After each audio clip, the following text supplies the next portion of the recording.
Now I'd like to take this opportunity of introducing you people to a personality we have been waiting to listen to. Is an person who has in fact so many things to his credit that if you listen to the introduction that I'm going to give, you'll be delighted. So I think that this session will be even more enlightening. And here I go. Mr. Alok Mittal was born in 1969 in Allahabad, now known as Prayagraj. Is an IPS officer of the 1993 batch Haryana cadre. Sir, I would like to tell you I finished my 12th standard from Allahabad and I love that place. So I would associate myself with you somewhere here, sir. Welcome, sir. Currently posted as ADGP, Additional Director General of Police in Haryana. He has worked as Inspector General, National Investigation Agency, Ministry of Home Affairs, Government of India from April 2015 to June 2020. He served as Commissioner of Police, Gurgaon from February 2013 to November 2014. Mr. Mittal received a bachelor's degree in mechanical engineering from the Indian Institute of Technology, Roorkee in 1990 and master's degree in police management from Osmania University, Hyderabad. He's also completed his LLB from MDU Rohtak, Haryana, and his postgraduate diploma in cyber laws from Nalsar University of Law, Hyderabad. He started for the first time in India all-women PCR in Faridabad, Haryana in 2007 when he was posted as SSP there. His public-centric initiatives to improve policing in Gurgaon received wide appreciation from all sections of the society. He also started the Cyber Cafe campaign in Gurgaon along with Rakshit Tandon, a cybersecurity expert. It was conducted in two phases in July to August 2013 and November 2014 to educate and sensitize students, teachers, and parents in schools and colleges about the various problems related to cybersecurity. The campaign covered more than 60 schools and around 60,000 students, and 4,000 teachers and parents were educated and sensitized about the importance of cybersecurity. A summer internship program with the Cyber Crime Cell of Gurgaon Police was also started as part of the Cyber Safe campaign. The campaign saw engineering and management graduates from various colleges, universities spread in all parts of the country. And you would like to know that Mr. Mittal has been awarded with the Indian Police Medal for Meritorious Service in 2009 and the President's Police Medal for Distinguished Services in 2016. Oh my God. Sir, with folded hands, we welcome you to this session, sir. And we would love to have a lovely session from you, sir. And we are waiting eagerly for your session. Mr. Rajbir Deswal is also there, and he would also be loving to, listen to your lecture. And let us see what this session has in store for all the lovely participants out there, sir. Welcome, sir. Over to you.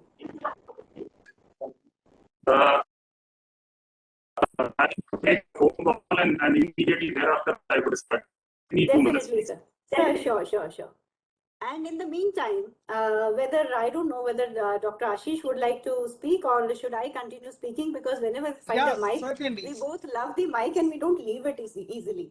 So certainly, Dr. Divya, thank you for this compliment. And I think probably our friendliness towards Mike and passion towards soft skills and life skills had made university authorities decide about giving us charge of Center for Life Skills and Soft Skills as founder members, and which we with our team are trying to do judiciously and plan that let this Center of Life Skills and Soft Skills be one of the excellent centers pan-India.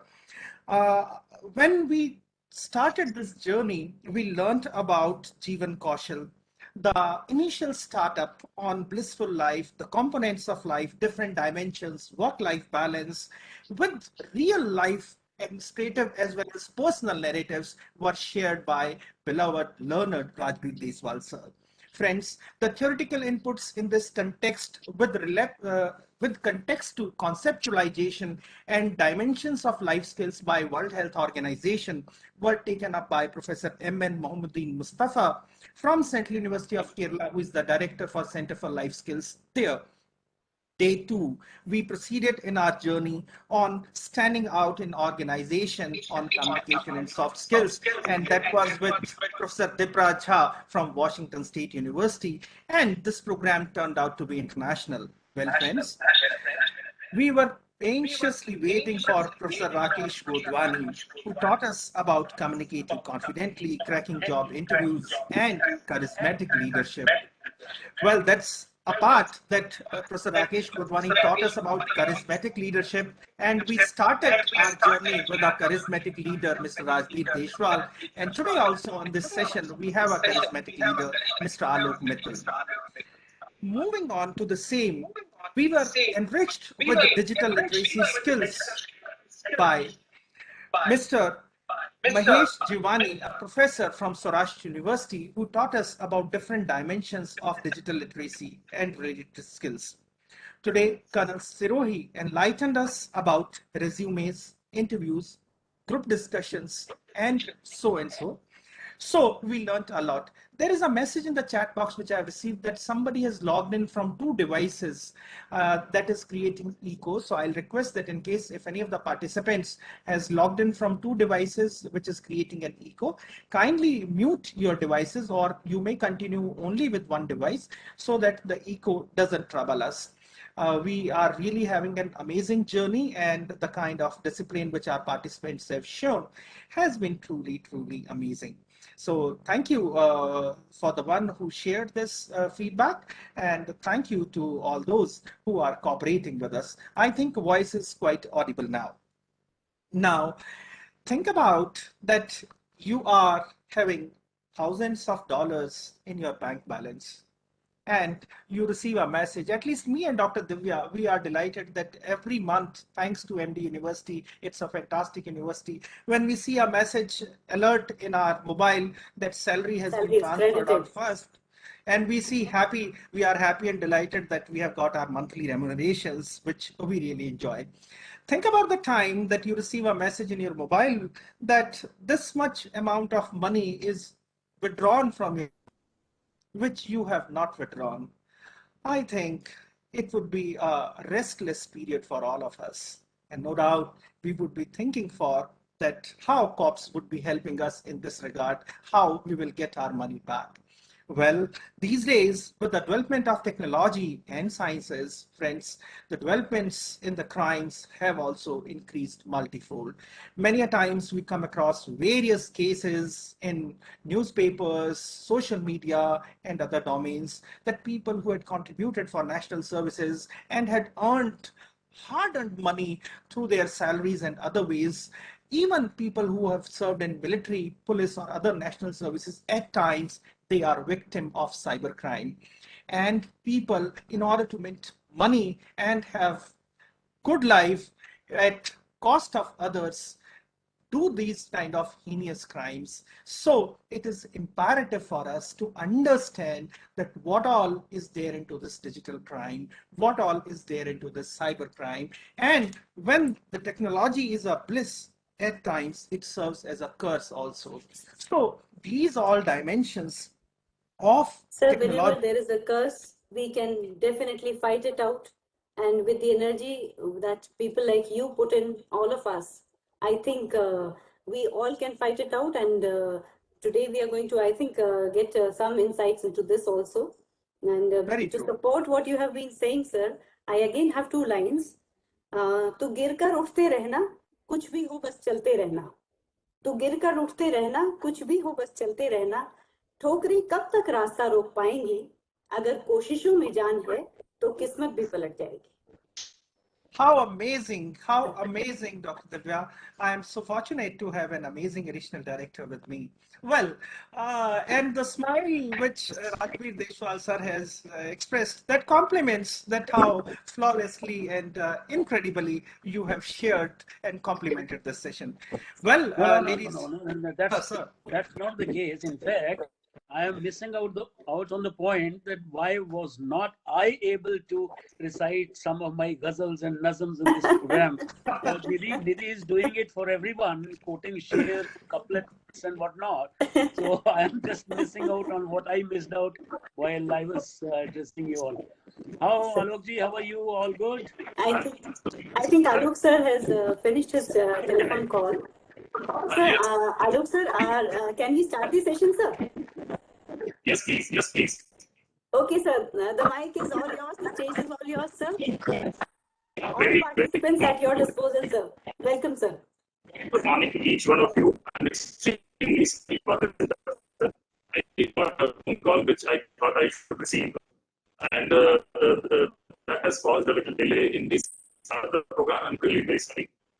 And at the outset, I would place my gratitude to the Vice Chancellor of Haryana University, the Director of AICTE Training and Learning Academy, and CLAS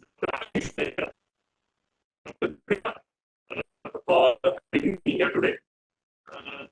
It's a great opportunity because in my current assignment, I end up being very busy. There's hardly any time left for other hobbies to pursue. I have interest in this field and I try to keep myself updated. But I realize that I have not I have not kept myself fully updated of late. But this presentation has given me an opportunity to share whatever we have experienced during our professional life. And I'm also delighted to see Rajveer discuss. He looks as fit and as smart as ever. So, good morning, sir. Alokji, welcome to the deliberations. It's a word of academia which you and I are not really accustomed to and not very familiar with. But yes, we are fortunate enough. Thank you very much. Please go ahead. Yes. So I initially I would deliver my talk without any formal presentation, but I realized that it's a long time period, so it will be better to go in a structured fashion. So I have prepared a small PowerPoint, which I would, of course, do right now. Mr. Alok, please excuse me. Your mic is quite far away from your mouthpiece, so it's not giving us clear sound of yours. Clear voice is not there. Yes, Please sir. have the Voice is not laptop clear. closer to you. Okay. You know, this is very important because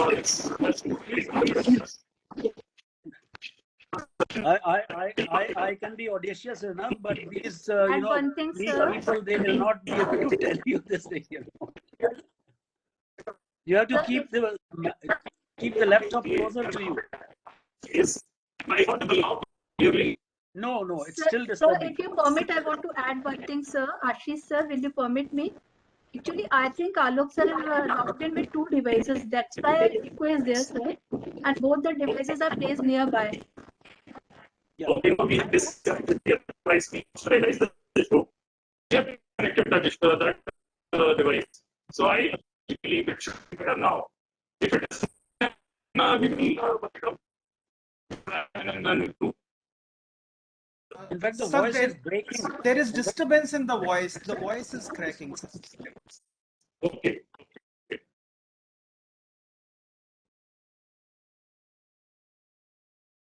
Yeah, please, ma'am. Ma'am, please. Sir, actually, I want to simply request Alok sir. I think both the devices are placed nearby, and he is logged with 2 devices. He's got the point, ma'am. Sir. He's got the point, Yeah, ma'am. And thank that's what he's looking into, I think. I think that is going. Thank you so much. Thank you. Thanks a lot. Thanks a lot. Log out कर लो. He is the CID chief, intelligence chief. He has to have 2 or 3 devices, He has to keep a track of what is going on all around. Exactly.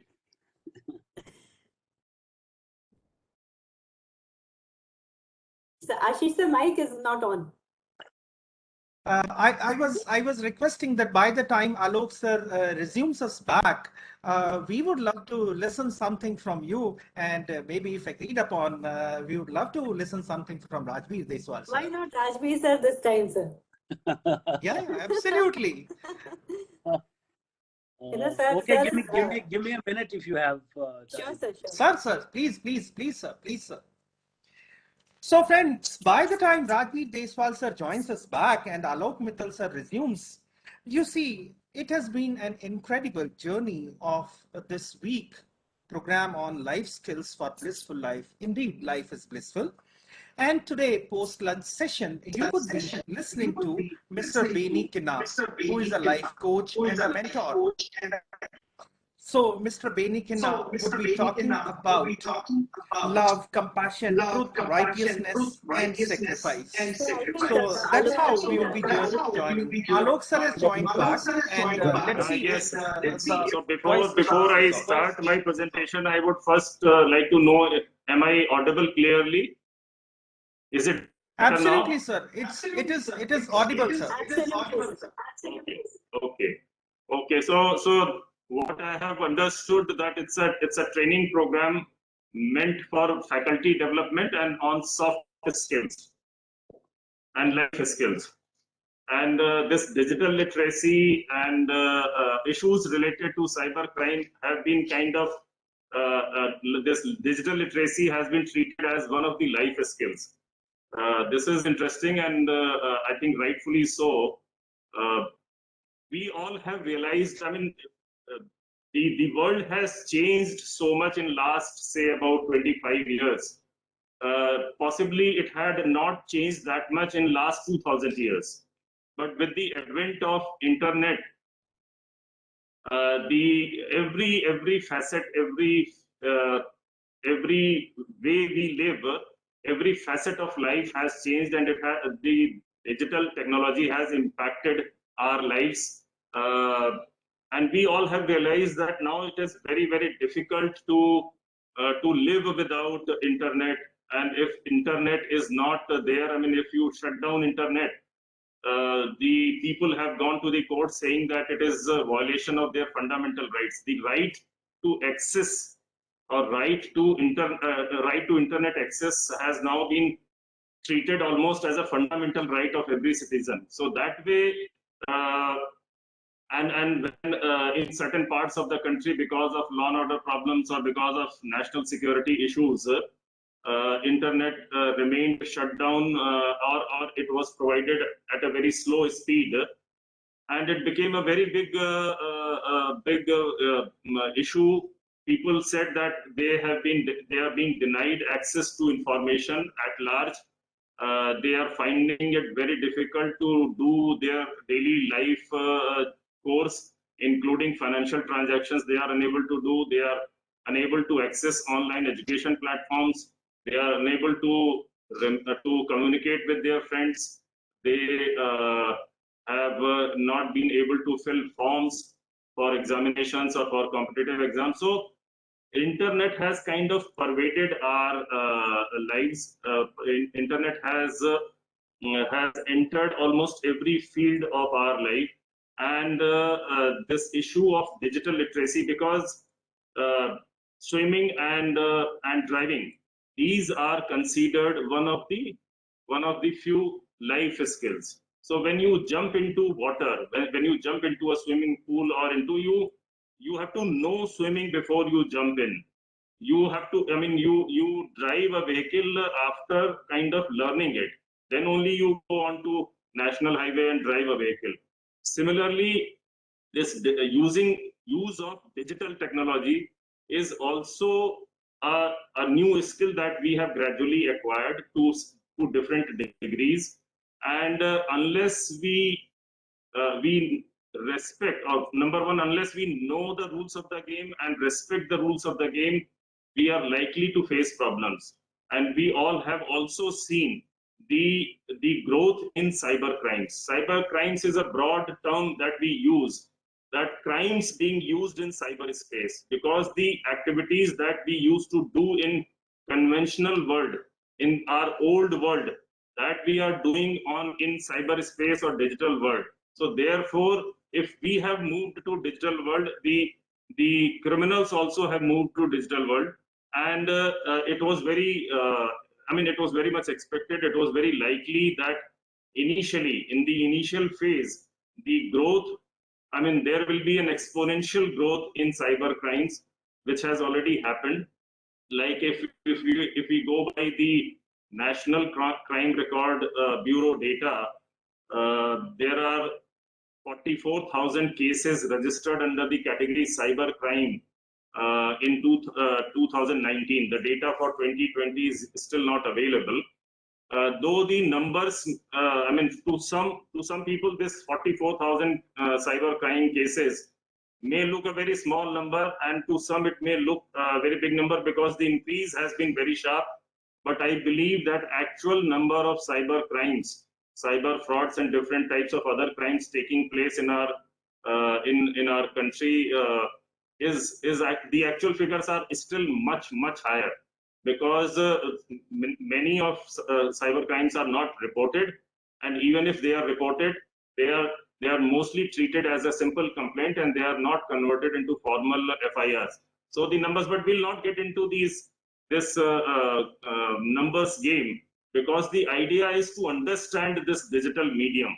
The focus of this presentation or this talk, I think we should try and understand how this digital world, digital medium, or cyber world, cyber space, virtual world works, and what are we in this world, and how we can safely navigate ourselves or our organizations in this maze of different digital technologies. And this digital technologies are also evolving very fast, and every day we are facing new challenges. Not only the individuals and organizations are facing new challenges, the governments and the law enforcement agencies are also facing very big challenges, not only to day-to-day life and other related issues like the credibility of the financial system. We are also facing serious challenges to the national security, because every system has willy-nilly, gradually come in the cyberspace, cyber world, and therefore we are exposed to a certain level of risk. So can we, Ashish, if you permit me, I can start my presentation and take you through one by one. Absolutely, sir. Sir, before we proceed, there is a humble request. If the camera could be made a little closer, because of the distance, I think the visibility is a little poor, sir. Okay, I will do that. I believe now I'm clearly audible. Sir, voice is perfectly audible. Okay, that was more important. Thank you, sir. Is it slightly better? Yes, sir. Better now, sir. Okay. So can I start my presentation now? Please, sir. Please. And Ashish, I thought once I start my presentation, then any speaker can. I do not know what is the structure of the session that you have. Otherwise, anybody can stop me in between my presentation, or if you think it's better that at the end of my presentation I can have questions, because I believe the people who are listening to me, if they have any doubts or any questions to ask, we should leave sufficient time for that. Certainly, sir. We'll go the way you wish. I think we have sufficient time. I would complete my presentation, and then we can pick up the questions. Sir. Participants in between can post their questions into the chat box. I'll be noting them down. Me and Dr. Divya will coordinate with your questions at the end with sir. Over to you, sir. Okay. So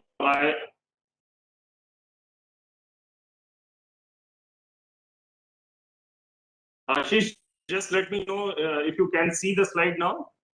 Sir, it's clearly visible. Okay, then I go ahead. So I would be making a presentation on digital literacy and prevention against cyber crime. So there are three keywords as it is evident: digital literacy, cyber crime, and its prevention. Cyber crime and prevention, of course, we as law enforcers, we have been dealing with the issues of cyber crime. Digital literacy, of course, does not come under the purview of law enforcement agencies as such, but we have seen the consequences of digital literacy. Literacy, as we have understood over the years, that in the early 90s or late 80s, when adult literacy program was launched, so the focus was that the people who are, say, above 30 or above 40, they should be able to, those who were completely illiterate, they should be able to read and write. In the context of digital world or cyber world, I think digital literacy has slightly different connotation that I will try and explain.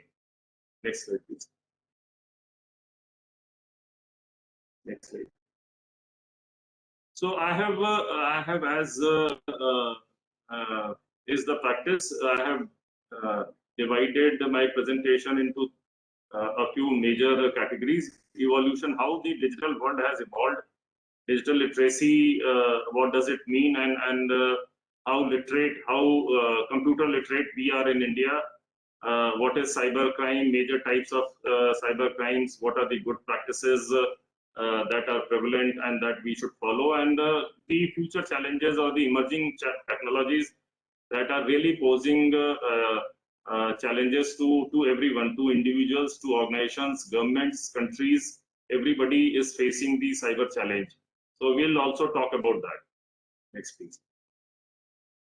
So evolution of digital world. I know when you address a large audience on computer related or cyber space related issues, you do not know at which level you should peg your presentation, because I'm sure there would be many in the audience who would already be having a lot of understanding and knowledge about the digital space or the cyber space, what is happening, and they must be doing many transactions on internet every day.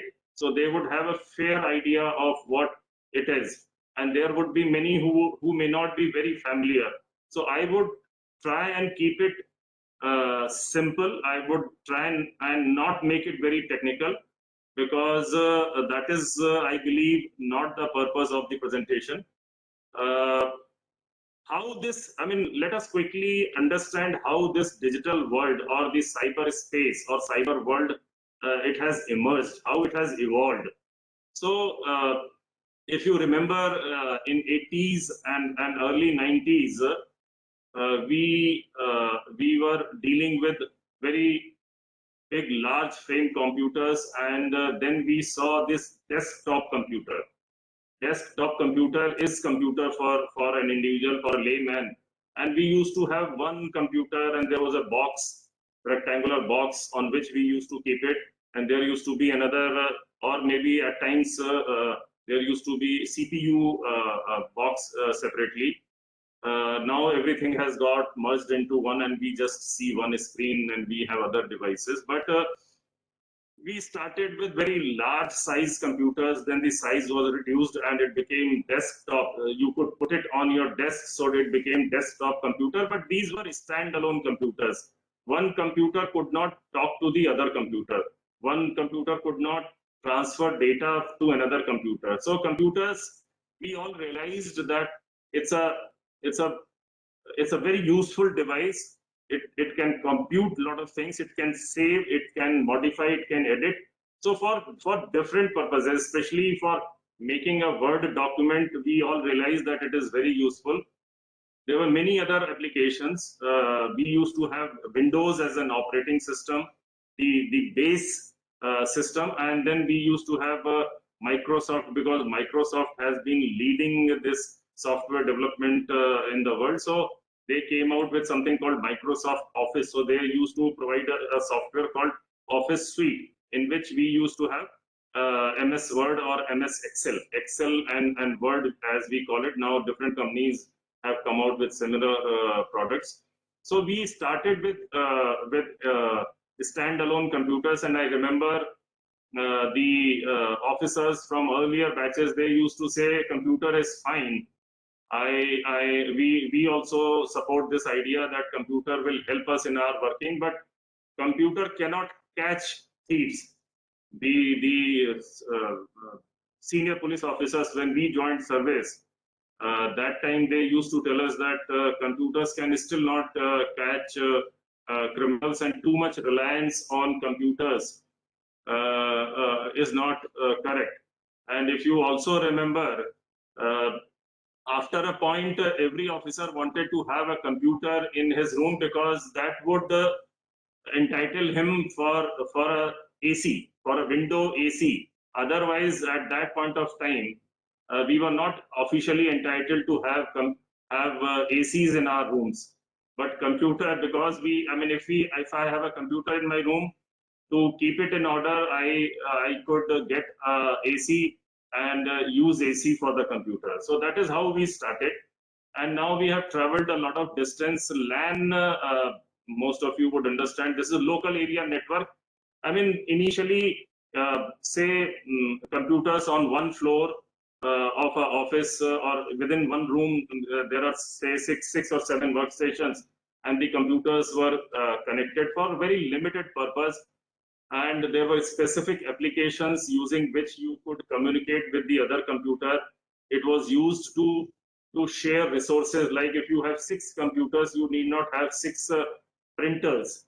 For every computer, you don't need you did not need a printer. We realized that we can have one printer, and there can be 7 desktop computers, 7 operators, and they can use one printer for taking printouts.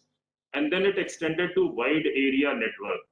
Wide area network means within one whole building. I mean, there are many buildings in one complex, in one city, and then many cities. And this is how internet was developed. If you remember 90s, we started using emails. Internet had come by that time, and we used to have dial-up connections. And it used to take a lot of time to connect to internet, and it used to be very, very slow. If you wanted to send an email, sometimes you had to spend several minutes to connect to internet, and there would be all kinds of problems. So email, electronic mail is the first major application of networked computers.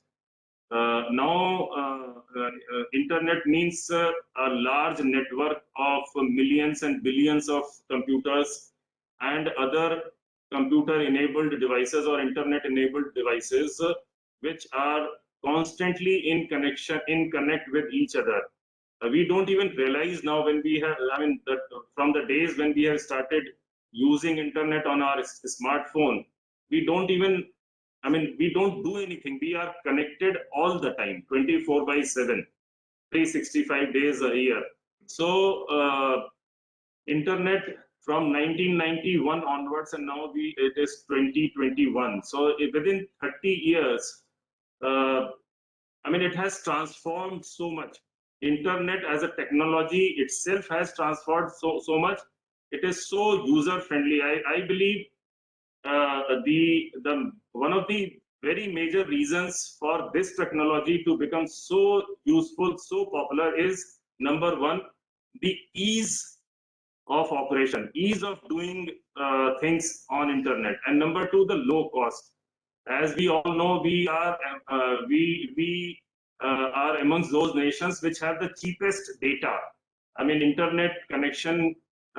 Say if we say that 1 GB of data costs possibly the minimum in India, in the world. So that way we are still lucky that we have a very inexpensive, very cheap data in our country. Speed, I told you that kilobytes, we used to 256 KB internet connections we used to have in 90s, and now you have all kinds of connections where we have leased lines of 100 Mbps for our office connections, and we are talking about 5G in many other countries, especially countries like countries of Europe or maybe South Korea, Taiwan, Hong Kong, the internet speed is tremendous. I mean, it is very, very high, which has which has enabled them to use many other applications which are sensitive to internet speed.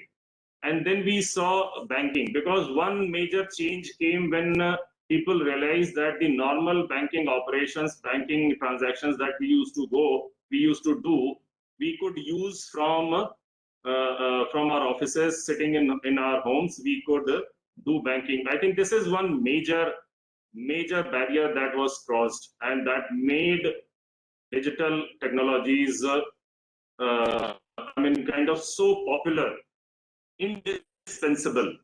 We realize that without internet now, you cannot do your daily work without internet. Online payments, again, you can e-commerce sites, payment sites, you can make all kinds of payments, which has made life so easy. From desktop and laptops, we moved to smartphones. We never thought that the growth in smartphones would be so fast that every Indian, it seems that every other person has a smartphone in his hand, and he has access to the larger world. Twitter was launched in 2008. Facebook came little earlier, but the growth of social media platforms is also phenomenal. And once we started using WhatsApp, we have never looked back. It has changed the way we communicate. It has empowered people, including children, including women, poor sections of the society. Everyone feels very empowered if he has a smartphone in his hand, and if he is using various social media platforms. Mobile apps is a later development. Now, the understanding was that for everything you have to have a website or portal, and accessing that portal or website was still a little complicated. You had to type address of that website. Now, the advanced version of that website is that you have applications, mobile phone applications for different usages, and you can download mobile apps very easily in your smartphones and use them. We all have been doing it. There's nothing, be it Amazon or Zomato or Uber or Ola, for different purposes. We download apps and we use it for whatever purposes we require. And at the end, I would say that since gradually this cyber world has come into existence, wherein majority of or a large number of conventional things, conventional tasks that we used to do in conventional world, we are doing in cyberspace, virtual world. So there has to be a system which regulates how cyber world operates. And because internet started as a platform where everybody had complete freedom to say whatever they want to say, so there have been organizations which have consistently opposed over regulation of cyber world, because it offers you privacy of communication, it offers you anonymity. But the governments and the societies have realized that for any similar system, for any large system to remain in order, and it should not be detrimental to the society, so we have to regulate it to a certain extent, and we have to also have laws which cover fraudulent activities and unlawful activities in cyberspace, so that this space, cyber world, does not lose its efficacy, its validity, its credibility. So we have come out with, now almost all the countries in the world have specific cyber laws. We in India, we started relatively early, and in October 2000, when Information Technology Act 2000 was promulgated, was brought in, we were the 12th country in the world to have a specific or a special cyber law.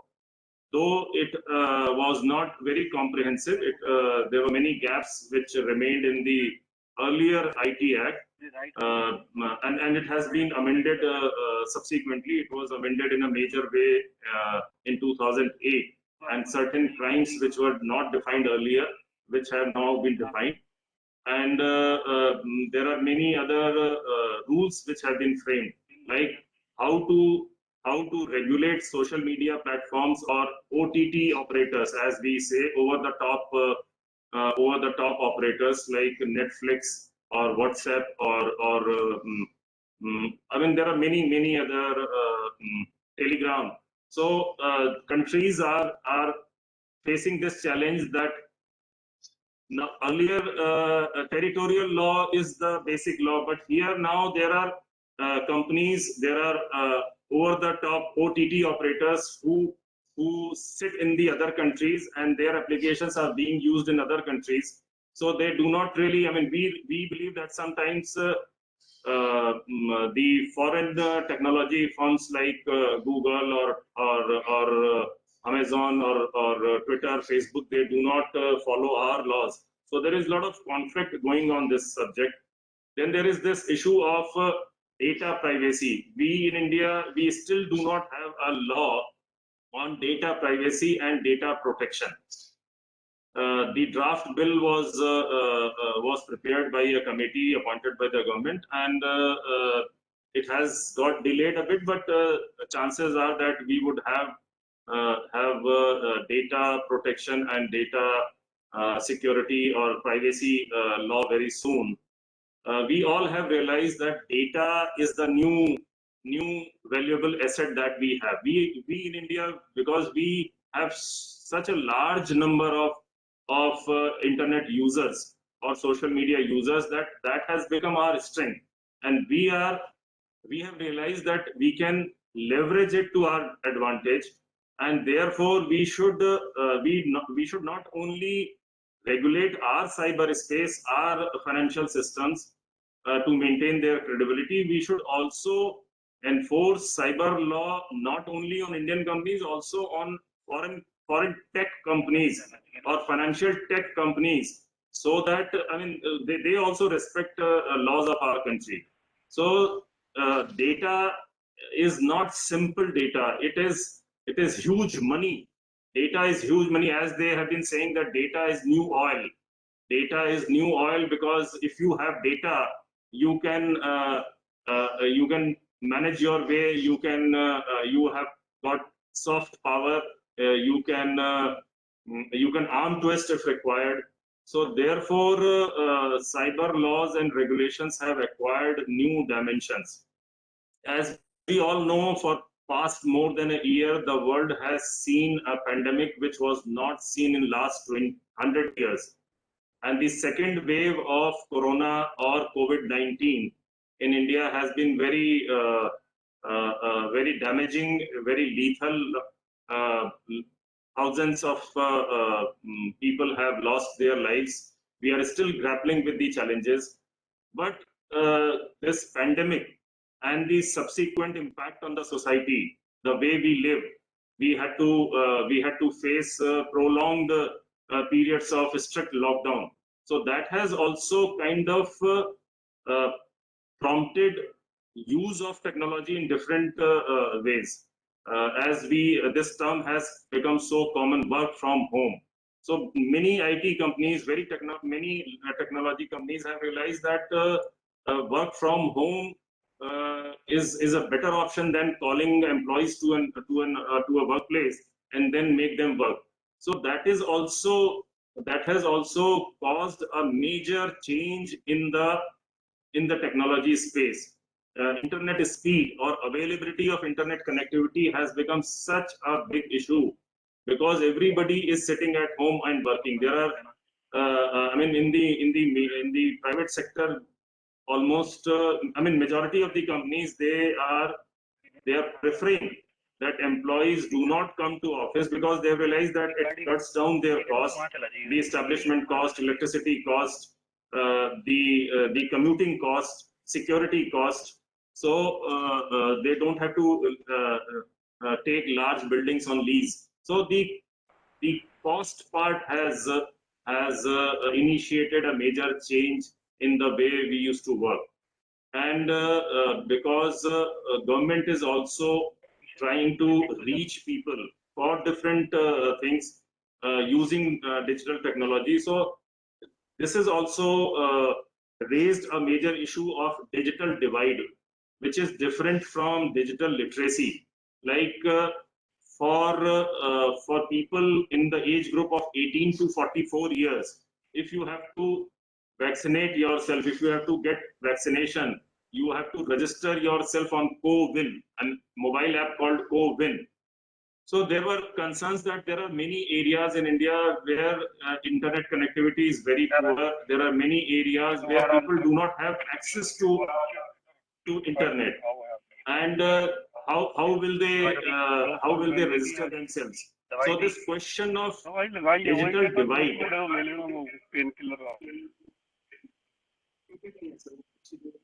Okay, some of the audience do not seem to be, they are not on mute, it seems. I'm getting different voices. So I would request others to keep it on mute. What I was saying, that apart from digital literacy, which is not a very major issue in developed countries now, this digital divide has also emerged as a major issue in our country or in countries which still do not have high internet penetration rates, like countries in South Asia or countries in Africa, or some countries in other parts of the world where the internet penetration rate is not very high, the internet speeds are not very high. So the government has to address this issue of digital divide also. Can we go to the next? So now we come back to the one of the three major components of my presentation called digital literacy. We all broadly understand what it means, but let us just kind of, for this purpose, digital literacy is the ability to use information and communication technologies to find, evaluate, create, and communicate information requiring both cognitive, perceptual, and technical skills. So this is a very formal definition of digital literacy, but for a layman, digital literacy means that I should be able to use computer. I should know how to switch on, how to access a particular application that I want to use. I must know how to access a website, how to click on a hyperlink. And if we go further, if I have to create a Word document, I should be able to do that. If I should be able to do search, if I want to read a newspaper online, I should be able to do that. I mean, I should be able to hire a taxi. I should be able to order food online. So these are the things that we need to know. If we are, and Google search, that is something which we all must know, that if you know Google search, then possibly you know everything else, because this is how you gradually learn. I mean, digital medium has enabled learning so easy at times. When I was working in National Investigation Agency, we used to deal with cases, complex cases of terrorism all over the country. And in quite a few number of cases, I would ask them that, how did you get this idea? How did you come to know how to make this particular device, or how did you make this device which looks like a bomb? And they would say that in a couple of cases they were not very educated also. I mean, one of them was just 10th pass or 12th pass. They would say that for everything they go to YouTube, and then they see those videos, how to do this, or how to get a weapon, how to make a bomb. So they had learned, or they had acquired information only through these mediums, though they are not very well educated, but they have learned how to use Google search, and they have learned how to use YouTube. They are not even interested in reading big documents.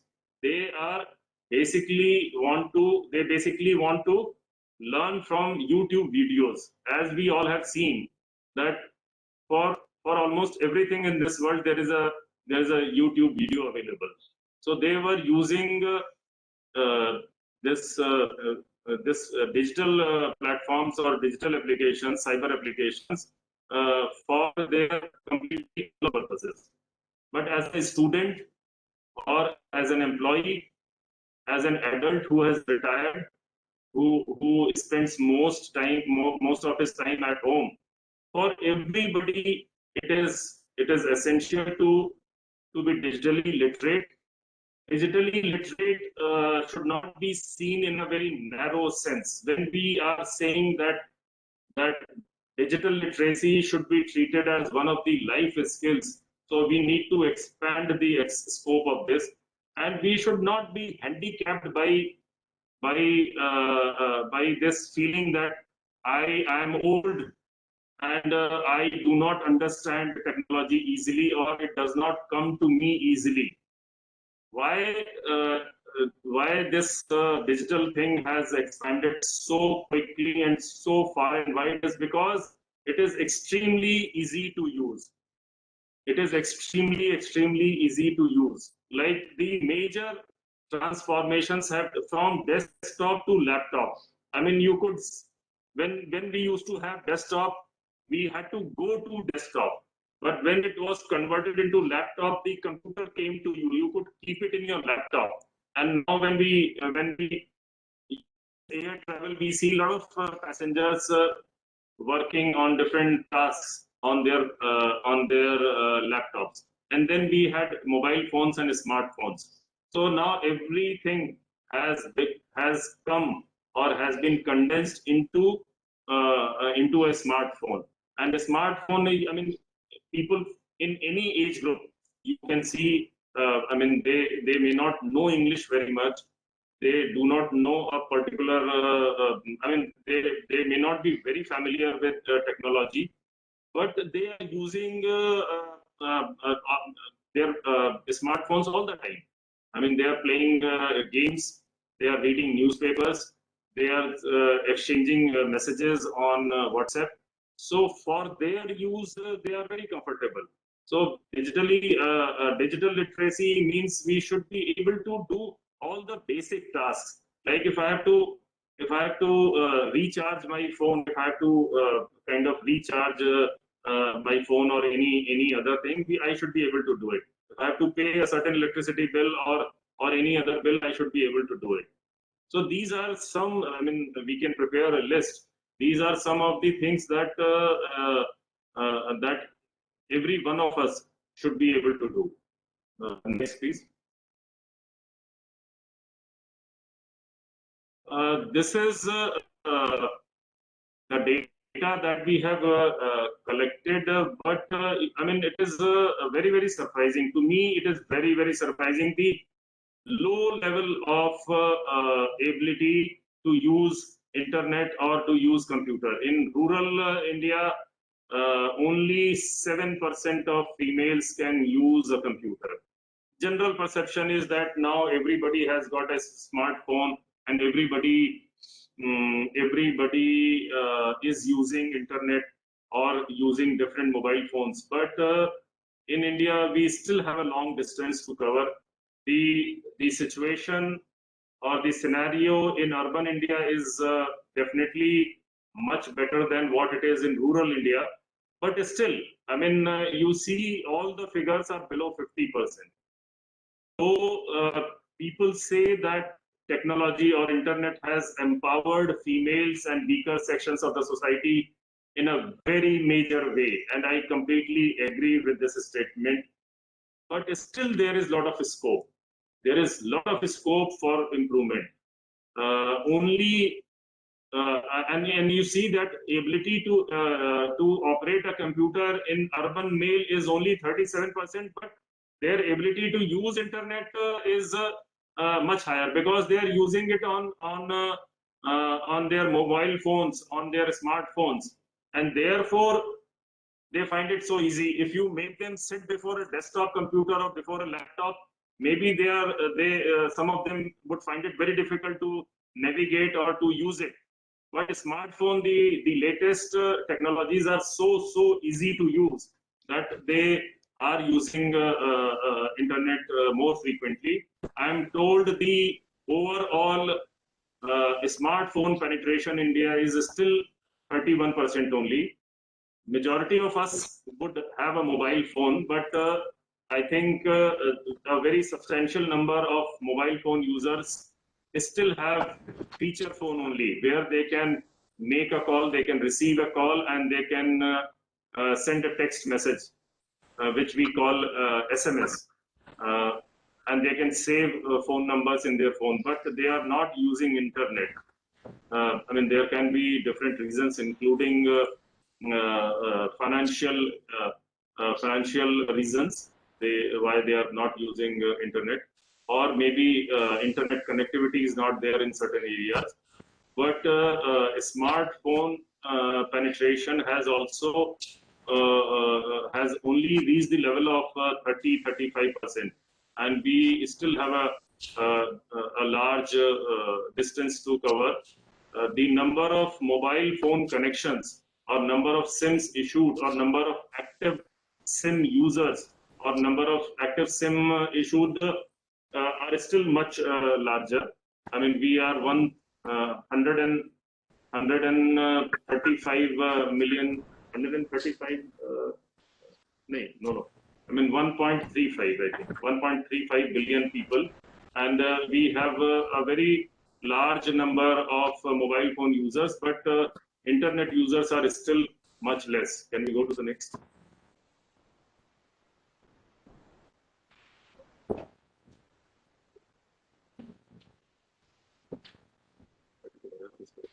Yes.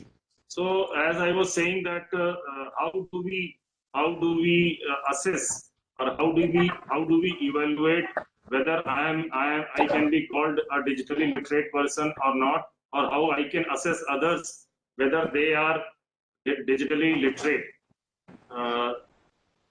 We all have seen that we use online applications for different purposes. Like if you have to fill in, if you have to get passport made, you open passport website, I mean passport.gov.in or whatever, and then you fill the form, you make payment, and many a times people are not very confident to use it themselves, so they take help of somebody, maybe in their friend circle or in family, or somebody who offers these services commercially. I mean, they take a certain amount as a charge, and then they do it.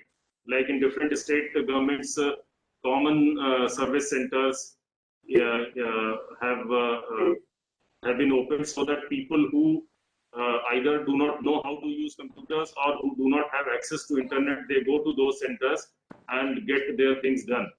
But as an individual, criteria for an assessment should be understanding the basics, as we said, terminology, different terms that we use. Navigation, you are going from one thing to another, from one website to another, one page to another page, and the of digital devices.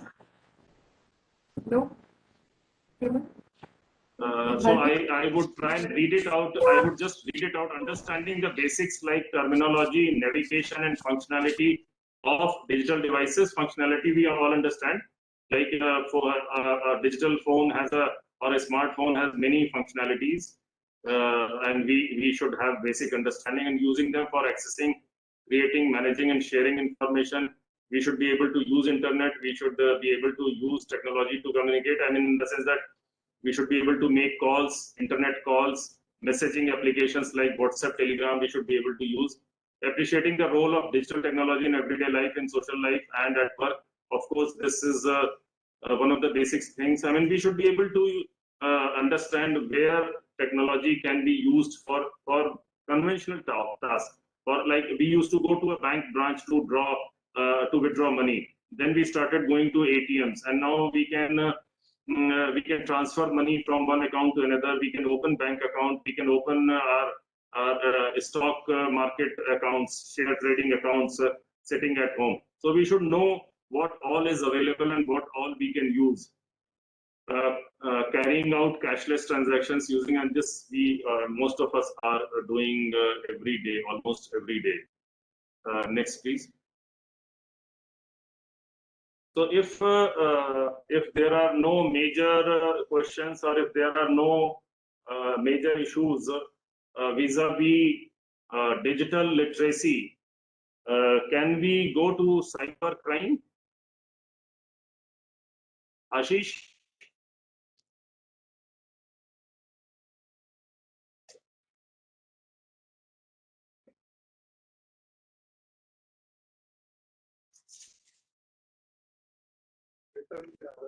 Okay. Yes, sir. Okay. So now we go to the next component of this presentation, that is cyber crime. So cyber is one term, and we need not go into the history how this term came up. But this cyber word means the virtual space or the digital space in which we now live, or in which we operate. And crime is any act of omission or commission against law, against written law. I mean, modern societies have developed where they say that you have to criminalize an activity in order to call it unlawful or against the law illegal. So you cannot simply say that this is unlawful or this is illegal. Any activity will be called illegal, or any activity can be called a crime. Any action can be called a crime if it is codified in a written law. So you have to formally criminalize, like, and there are different types of actions or activities which are a crime in one country, and they are not crime in another country. I mean, the most common example is pornography, adult pornography. It is not a crime in many developed countries, but as per our law, publishing or causing publication of pornographic material or obscene material is a crime. But adult pornography is a universal, heinous, serious, grave crime. Everybody has realized that this is one of the most heinous crimes that this cyberspace provides, and therefore it has been treated as a serious crime in every country of the world. Terrorism has been, I mean, generally any person would say that how you can commit acts of terrorism through digital medium or computers, but we have realized that major terrorist groups in the world, like Al-Qaeda or ISIS, they have recruited people into their fold using cyberspace or using digital world, using social media platforms. They have trained them online. They have trained them to make bombs. They have asked them to read certain literature. They have radicalized them using internet, and then they have done the planning, or they have conspired together using taking advantage of the anonymity that this medium offers. Like a person sitting in Syria is talking to a person in France. Both of them are talking to somebody sitting in India. They are planning how to get together, how to radicalize people, how to obtain illegal weapons, how to obtain explosives, and then carry out some terrorist attack in Bangladesh. So this is the extent to which this medium can be used. So every country has realized that this is a new medium, new in the sense that it is still very recent. It is only 30 years old. So every day some new development is taking place. With every passing day, new technologies are coming up. So countries have kind of come up with basic framework of law where cyber crime has been defined. Different types of cyber crimes have been defined, and I mean, then the law enforcement agencies are dealing with those cyber crimes. So I have there are many definitions of cybercrime available, but I have kept it very simple that a cybercrime is crime involving computers and networks. Computer and networks means networks of computers. So any crime which is committed using digital medium or devices, digital devices in like laptop or smartphone or any other similar device. So that can be categorized as cybercrime.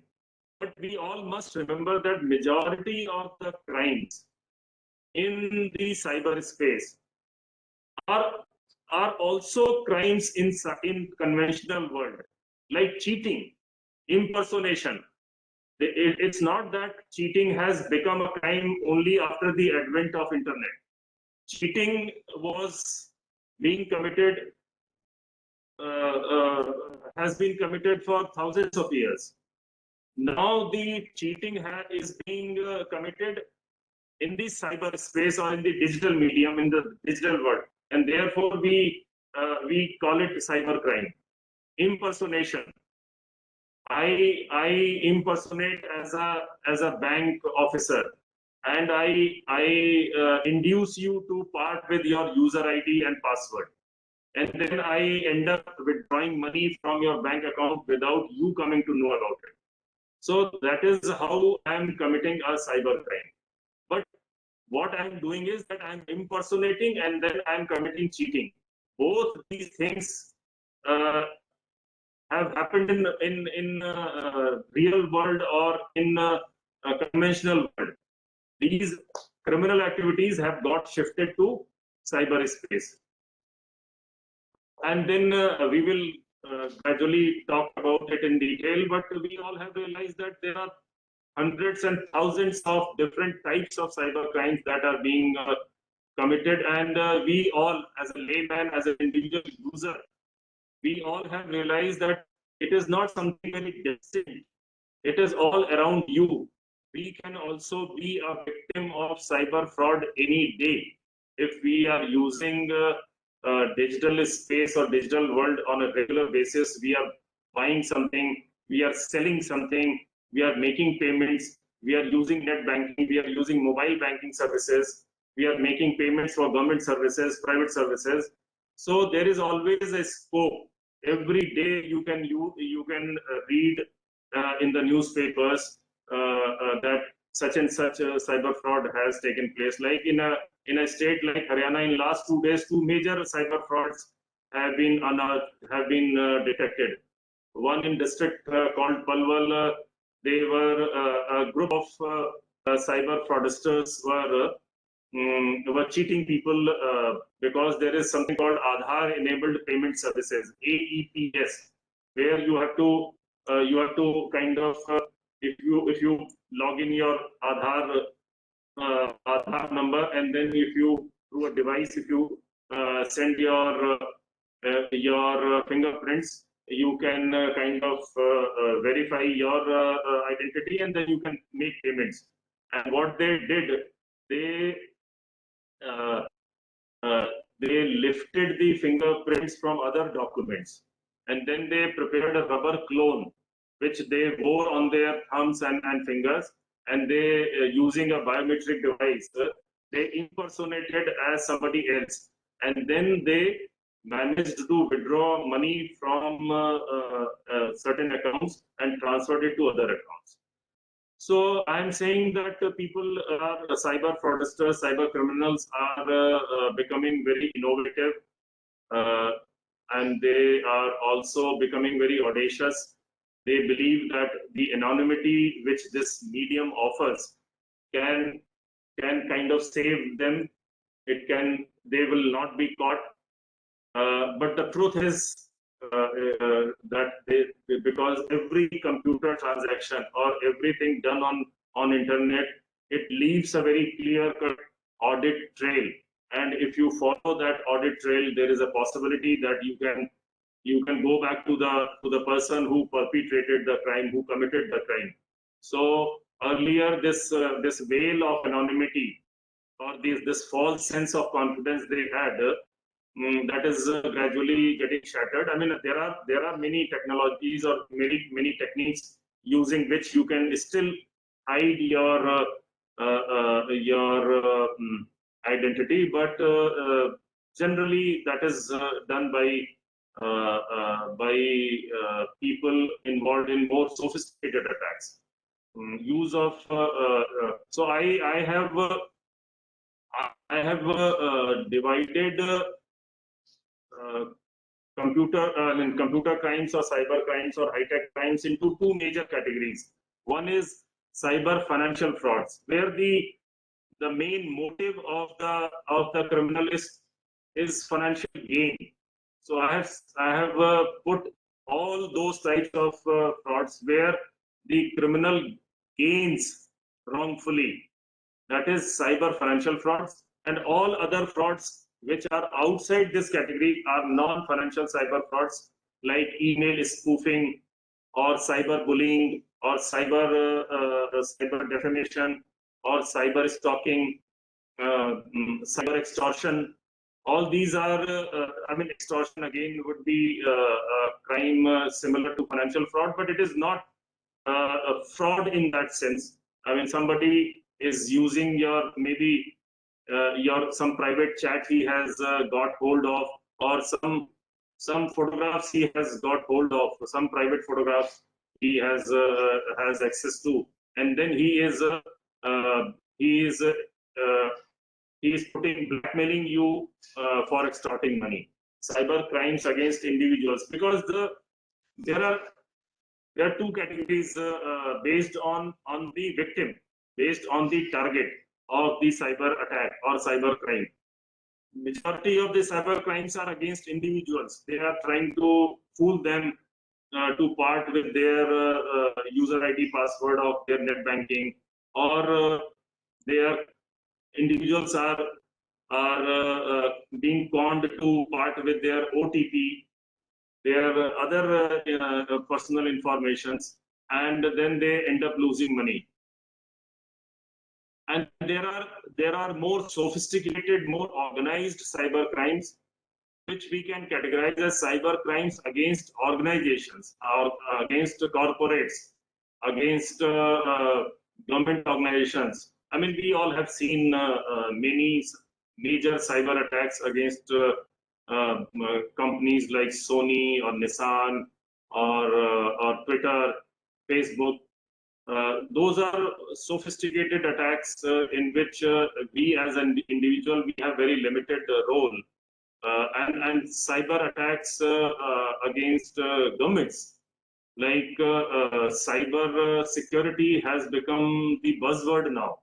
Everybody is saying that you should have a separate command in army, which should be called cyber command. I think there are certain countries which already have cyber command, which deal with cyber attacks by enemy countries, or very sophisticated organized criminal networks. So governments also are preparing themselves to deal with cyber warfare or cyber terrorism, as we call it, cyber terrorism, wherein very critical information infrastructure of a government has been hacked, and then the external actors are trying to blackmail the government for something, and therefore this act would be called as cyber terrorism.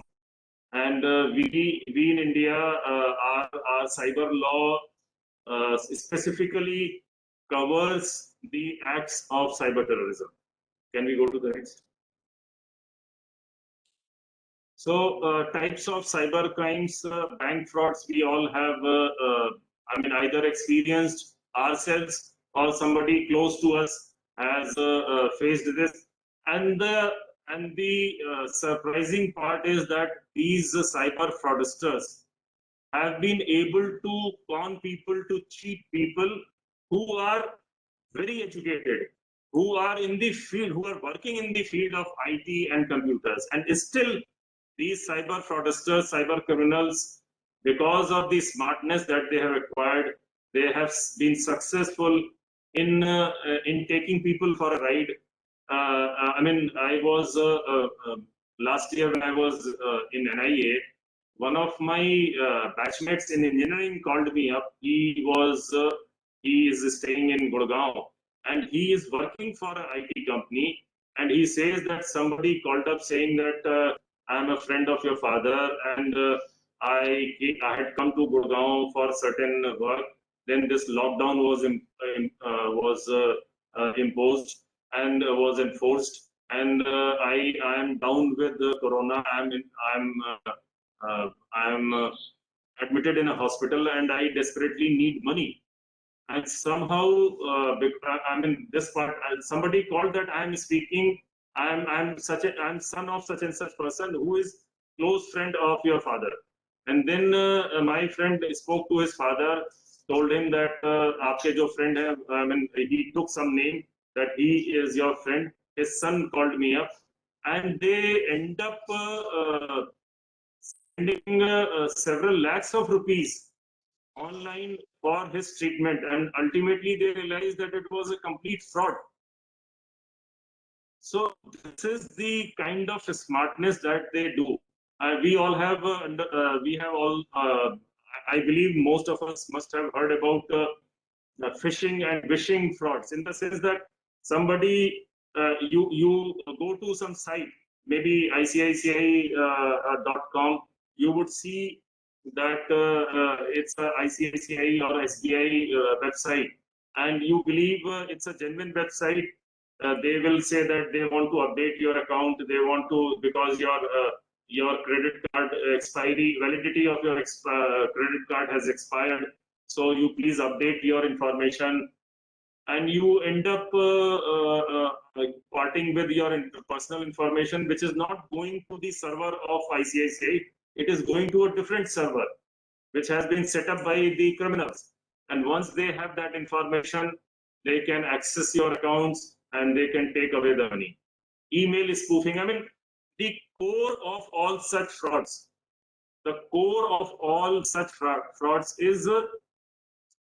is impersonation. They impersonate as somebody else, and then they make you share your personal identity information with them. And once they have your personal, because that is your signature in the real world, if you have to authenticate, if you have to validate a document, what we used to do, both the parties would put their signatures, and then it becomes the final document, because it bore the signatures. And if somebody has forged the signatures, then of course he will face the charges against forgery, or I mean, if he has done cheating. But here, our personal information is our digital signature. The user ID or login ID and the password. Now they are saying that two-level authentication. Not only the user ID and password, you have one more level that is called OTP. Once you enter that platform, or the intermediary sends you, the service provider sends you an OTP on your mobile. But when you enter the OTP, then only you can do rest of the transactions. So these are all, they are basically attacking the credibility of the system. If there are too many frauds online, then people would start avoiding accessing e-commerce websites, or they would avoid doing online financial transactions. So such frauds have the potential to destroy the online financial system. In that sense, they are very serious also. But there are certain crimes which are not essentially done with the purpose of gaining monetary advantages, like cyber defamation, cyber stalking. Stalking means to follow you, to harass you. Cyber bullying is also intimidation. They have certain information against you. They have got hold of some images, and then they have mobbed them. They have posted them on certain social media websites. They have created a fake Facebook profile, and then they will try and bully you. Cyber stalking is very common amongst children. Children do not share this development with their parents or with their seniors or with their teachers. And there have been many very serious cases of cyber stalking wherein people have been bullied, people have been extorted, and they have been blackmailed into a lot of things. And pornography, at the outset, I said pornography is still, I mean, after so many years, major portion of internet traffic is still devoted to pornography, adult pornography, child pornography, and child pornography has been treated as a serious offense in almost all the countries. In our law, in our cyber law also, we have categorized, pornography in general and child pornography especially as serious crimes, and for repeated offenses, there are enhanced punishments for pornography. So cyber bullying, cyber stalking, cyber defamation, I think the term itself is quite self-explanatory. But if somebody asks for a detailed explanation, I will do that. Job frauds, we have seen lottery frauds, job frauds, wherein there is a website where they would offer jobs, and you will believe that it is a proper government website or a Maruti website or any major company website, wherein you give them details, and they don't use your personal information, but they will send you an offer letter online, which would look like a real offer letter, and then they would say that before joining, you have to deposit this advance money for certain formalities. Some background verification has to be done, and therefore you pay just 5,000, 7,000 rupees. But because they have been able to cheat a large number of people, so they are benefited in a big way. These are matrimonial websites have been used to defraud people. There are many stories available online. Matrimonial, they kind of pre-marital conversation they enter into, and then they would say that they have received some consignment from abroad because they are into import and export, and the consignment is not getting cleared. Suddenly they need certain money, maybe 2 lakhs of rupees or 1 lakh of rupees. The other side, because the other side believes that they are entering into, or they are going to enter into a matrimonial alliance. Therefore, they find it difficult to say no, and they end up paying money, and later on they realize that the matrimonial profile that was posted was fake. The person behind that profile was somebody else. His main motive was to defraud people and run away with the money. Next, please.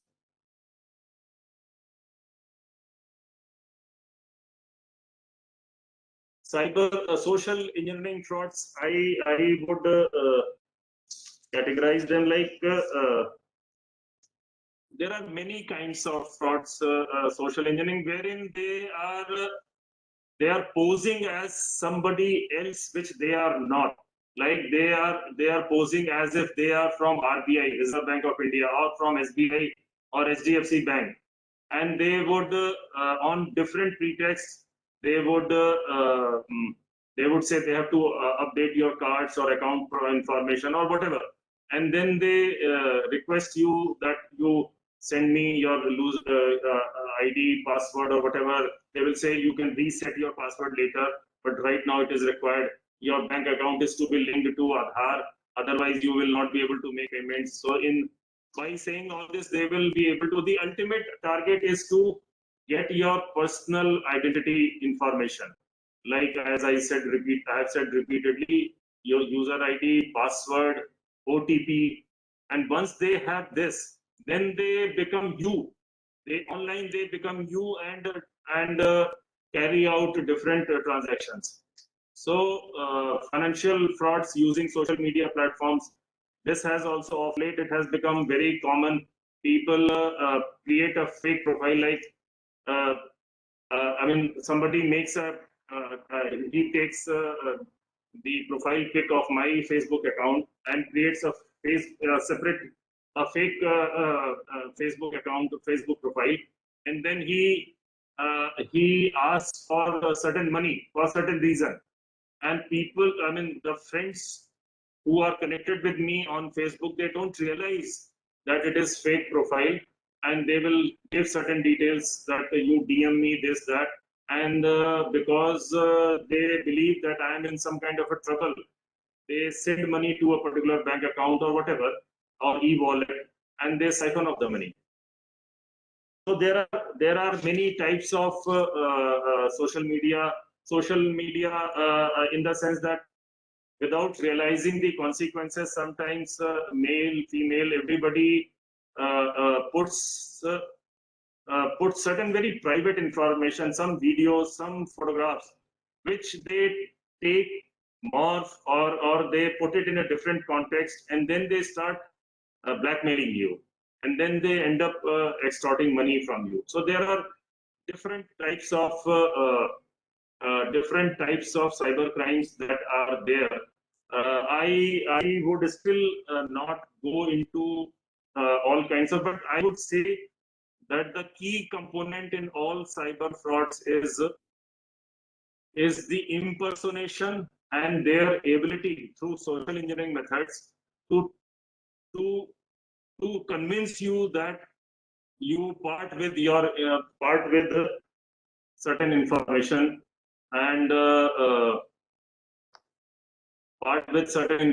and then they make use of that information. We have prepared a small booklet which contains cyber safety tips for children, parents, and women, general cyber safety tips also. So if Ashish permits, we can share a soft copy of that booklet after the lecture, I mean later on.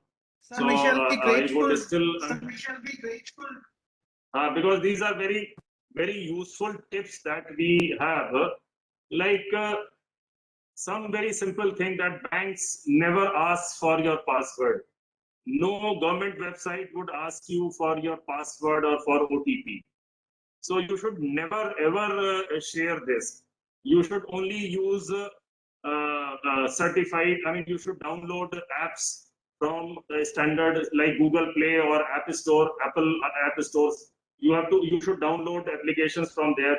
If you are using a desktop or a laptop, Ashish, I'll have to take a call. So if you permit me, Please, I will sir, take a call and then come back. Please. Hello. All right, ladies and gentlemen, sir has shared pivotal information pertaining to dealing with cybercrime. Various facets of cybercrime has been shared by him, and he has mentioned that what are the different perspectives. Yes, sir. I think Yes, sir. each one of us, directly or indirectly, have been affected or have been a potential victim of cybercrime. Well, at least I, as individual, has received a couple of mail requests that your consignment is lying and you need to do this to process it. Rightly shared by learned Alok Mittal sir, that there are people who create fake Facebook profiles, they share it and they demand that we are in need, kindly help us. So we need to be more careful. We need to understand these dimensions and aspects to stay safe. Many a times, because of emotions or other such perspectives, we transfer funds and later on are in big trouble. So it is not that we are saying that don't be empathetic. It is not that we are not saying that we practice righteousness. We are saying that you should play safe.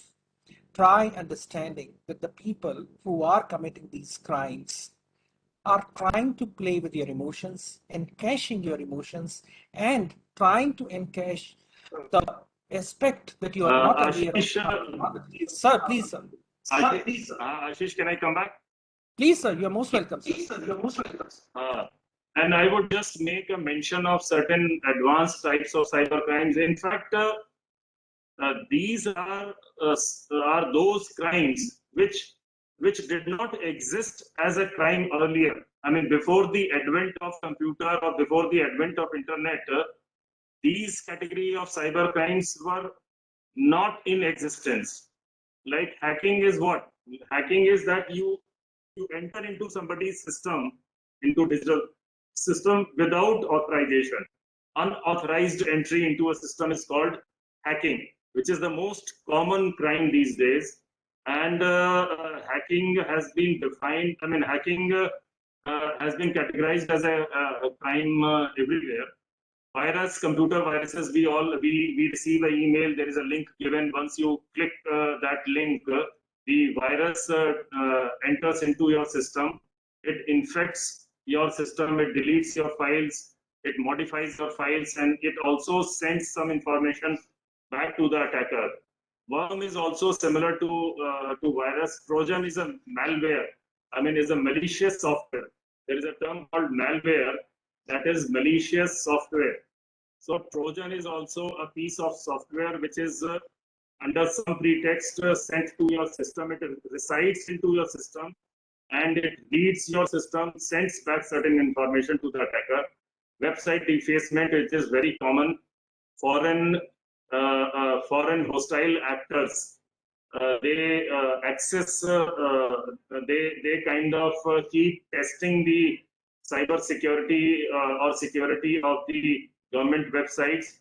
Sometimes they manage to get hold of certain vulnerabilities, certain gaps, and then they exploit those vulnerabilities. It is called penetration testing in computer terminology. And once they have hacked into, or once they have access to the website server, they post certain comments like, say, on a DRDO website, it is written that Pakistan Jindabad. So that is the simplest form of website defacement. DOS is denial of service, and DDoS is distributed denial of service attacks. These are sophisticated attacks for which these days organized cyber criminal networks are taking help of robots who kind of in one go, it is called blast. So they send thousands and thousands of emails to a particular targeted server, and the number of requests being received are so large that the system is unable to serve them, and therefore they say that the server is down. You have, I mean, possibly no major internet service provider is still untouched by this attack. I mean, you must have read in the newspapers that Facebook was down for a couple of hours, or this WhatsApp was down, or Twitter was down. Dark web, I wish I had some more time. Dark web is different from the other two types of web, which are called surface web and deep web. When you search something on Google, you only get what is available in the surface web. Suppose I have sent an email to Ashish, and somebody wants to search and see what I have written to Ashish. That is not, Google cannot search that, because those emails are not indexed that way. I mean, you can only, if I have put something on my wiki page, then you can find out what is written there, or certain portions of my LinkedIn profile would be available. But the other private communications are not searchable on Google. So there is third category, which is called dark web, which is kind of illegal, which has been created in a certain way. I mean, there is something called Tor browser, Tor, the onion root. The Tor browser is needed to use dark web, but dark web is a separate category in itself. All kinds of major illegal activities like drug smuggling, gun running, terrorism, fake currency, fake Aadhaar cards, or whatever. I mean, you just name it, and there are people on dark web who can offer you. Terrorists also tend to chat one-to-one on dark web because it is very difficult to break in. And the entire dynamics of dark web is such that it's very difficult to pinpoint, and they would ask, if you ask for a weapon, I mean, you want to procure a weapon illegally, you can go to website, dark web, ask for it, but then they will ask you payment through digital currency. I mean, different types of digital currencies are available. So they would ask you to make payment through that. So dark web is something we should have a broad idea of what it is, because very, very few of them would end up using a dark web in real life. Next, please. Digital literacy as a tool against cybercrime. We have talked about it all through that. With experience, all of us have realized that there are certain good practices that we should, like one of the basic in India, because the software used to cost a lot of money, so we started using pirated softwares. Like we all have used. I have used. MS Office would cost 6,000 rupees. As a student, I would say, "Yaar, mujhe to pirated hi dilwa do," and I would take pirated software and start using it. But gradually, we all have understood that it is not safe to use pirated softwares, because then you don't get the updates.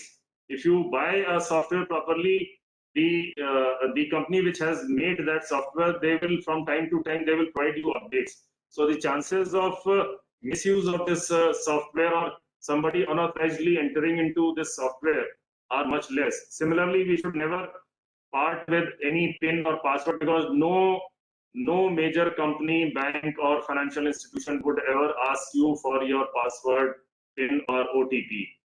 And you should only access the safe websites. They say that if you access a website, in the address bar it is written HTTPS. So S is for security. S means for something, but you should only use those websites for financial transactions. You should also not download apps which are not in common use, or you should not download apps from unauthorized sources. Next, please. These are some of the good practices that we have written, and we will include this in the e-booklet. Next, please. You would, when you read each item, each such point, you will realize that maybe it will be difficult for you to follow everything, but broadly, if we you should never accept or click on any link or scan any QR code if it has come from unverified source, because the basic safe practice on internet is that you should only do your transactions on verified sources. Unverified links, unverified sources, you should never use. Next. There was a stage where we used to accept friend requests from all Tom, Dick, and Harry, all and sundry, without realizing that we have not met each other in physical world. We do not know who he is or who she is, and we would accept the friend list. But gradually, we all have realized that it is not safe. It is not safe to put our family photographs or private photographs on Facebook or other social media platforms. We should not keep our geotagging, or we should not disclose our location very often. People, when they are sitting in a restaurant or at the airport or a train station, they keep posting checked in, but that's not a very good practice. Next.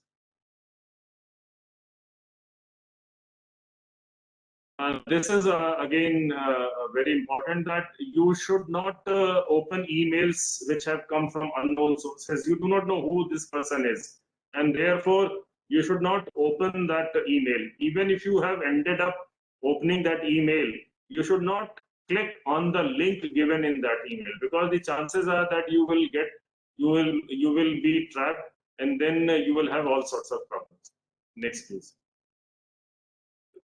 So Ashish, I'm done with my presentation, and I believe I have covered most of what I had thought I would cover. If you permit me, I would take one more minute to tell you a little bit about the emerging technologies. Thank you, sir. We would love to listen to you, and then thereafter we shall go with some questions which have popped up into the chat box. Okay. Like the emerging technologies, now they are saying that internet is now 25, 30 years old, and everybody is waiting for the new cutting edge technology, which would again bring some very far-reaching changes in the way we live. So, and we all have realized that continuous use of internet on different applications, including social media, it has generated so much of data that data storage itself has become a big issue, and data as a property has become a big issue. So the computing power of computing machines, computers, is getting increased, and now the attempts are to take it to the next level, so that machines learn to behave like human, and then gradually their intelligence level should be much higher than a normal human being, so that they can do things much faster. And therefore something called artificial intelligence or machine learning, this is the next technology that artificial intelligence is already in use in a big way, but blockchain technology, machine learning, AI, artificial intelligence, these would become very, very commonplace. Every day we would be using it. I mean, Google Maps is one of the best examples of artificial intelligence. They are monitoring traffic. I mean, there is no human interface. They are telling you that there are 3 different ways you can go to your destination.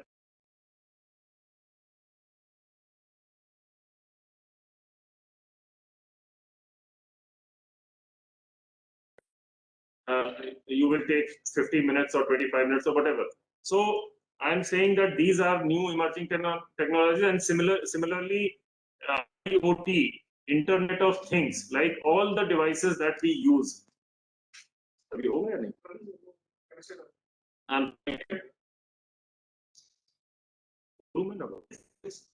Yes. So Internet of Things means all the devices around us.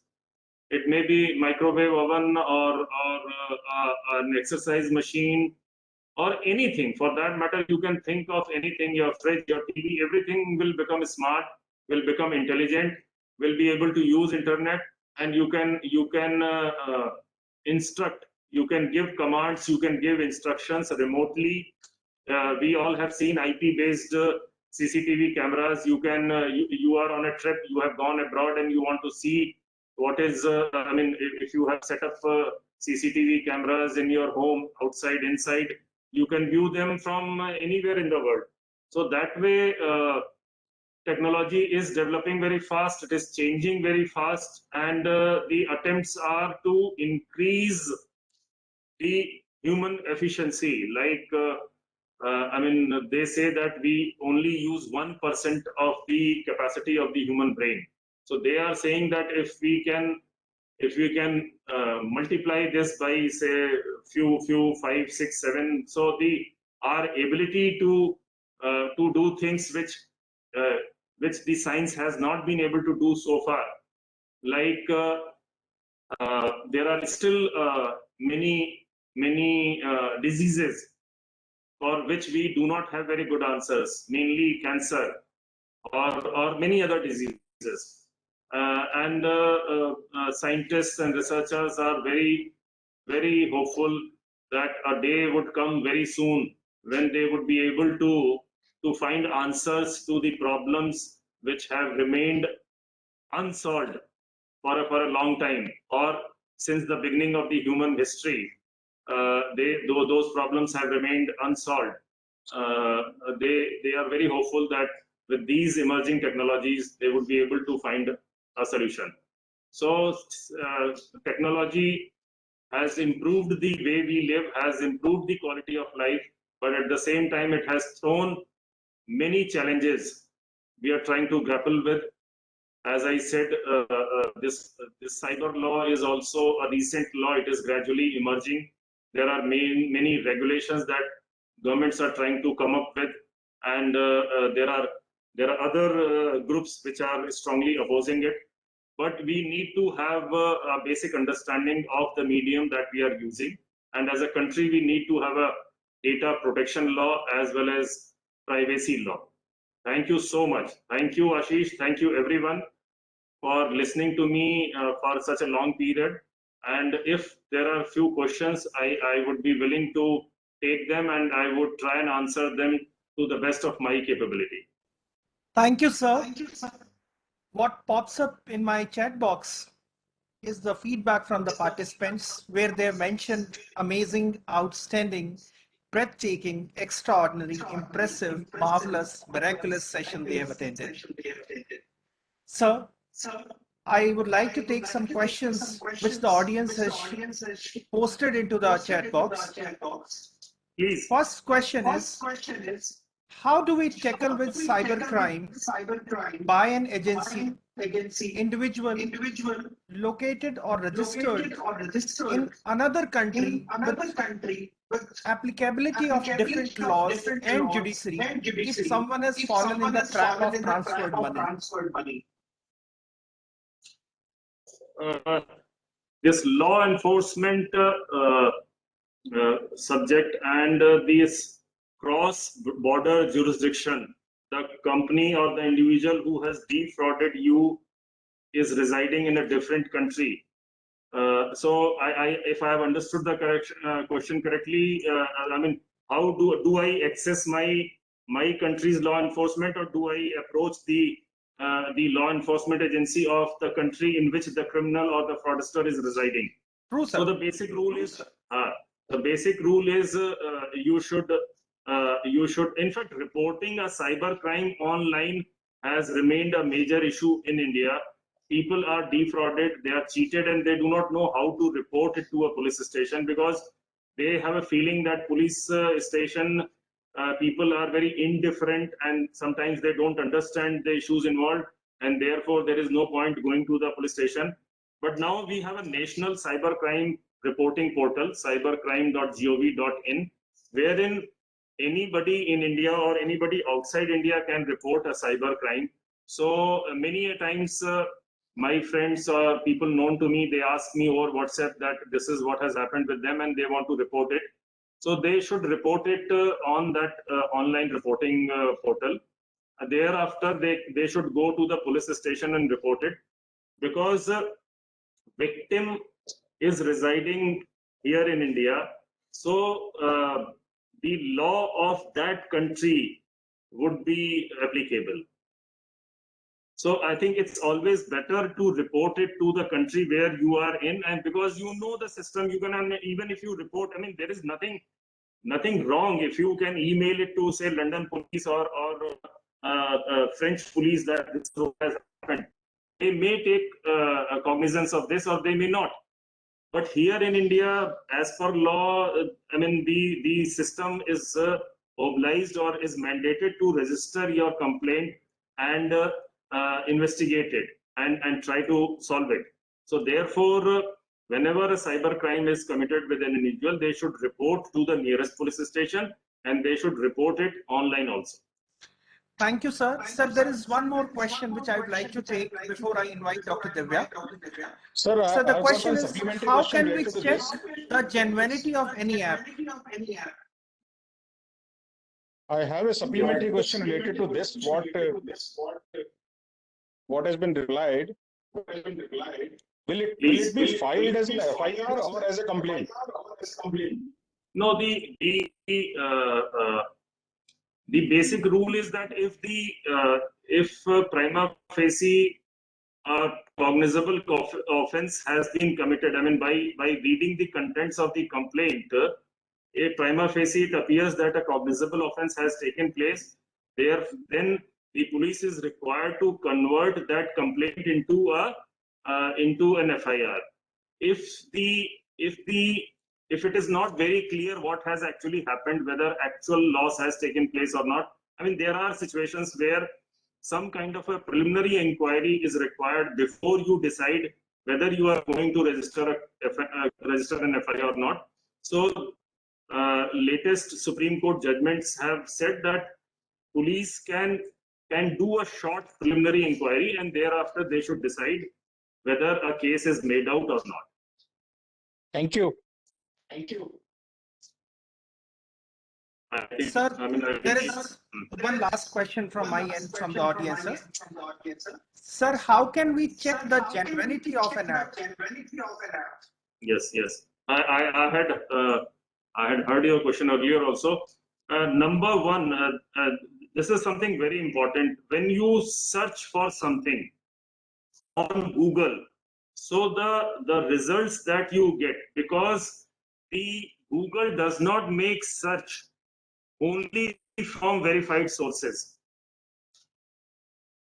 So what has happened that you are looking for a customer care center of a bank or some other service, some other application, and what you get in your Google search is a number which is actually not the customer care or help desk number of that bank, because there are very smart cyber fraudsters who have manipulated this Google search in a way that the result that you get at number one may not be the result from that verified source. It may be from an unverified source, and that is how people get cheated, because once they call that number believing that it is actually the helpline number of SBI or customer care number of a credit card company, and they are led into a trap where they end up parting with their information, and then they lose money.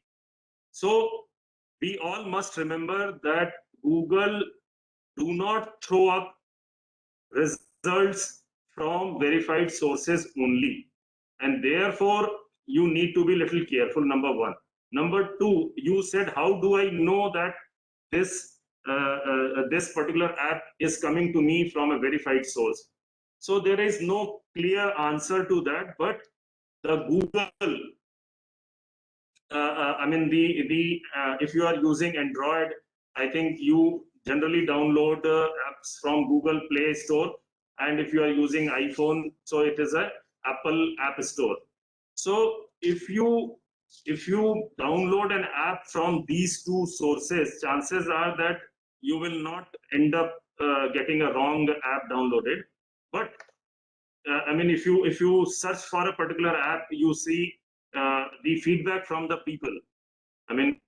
People have given feedback about that particular thing. You can kind of, with the before you download, there is certain information available. If you read it carefully, if you see the rating of that app, chances are that you will not fall in the trap, and you will download the right app only. Thank you so much, sir. Now, with your permission, I request Dr. Divya to say a few words. And then when we started with this session, we had requested Rajbir Deswal sir for some poetic expressions from his end. So I would request Dr. Divya that after she shares, she may please invite Rajbir Deswal sir. And thereafter we invite Mr. Sonia Malik for a vote of thanks. Just by way of reference that I had said it. So no. Now it's lunchtime. Please go ahead, and maybe on some other occasion. Please. Thank you, sir. Dr. Divya, please. So very good afternoon to everyone. There is a question, sir, in the chat box which was popping up for a long time. So if you permit, can we take this question, sir? Please. Sir, there's a question that what are your views and suggestions on crypto or digital currency from crime point of view?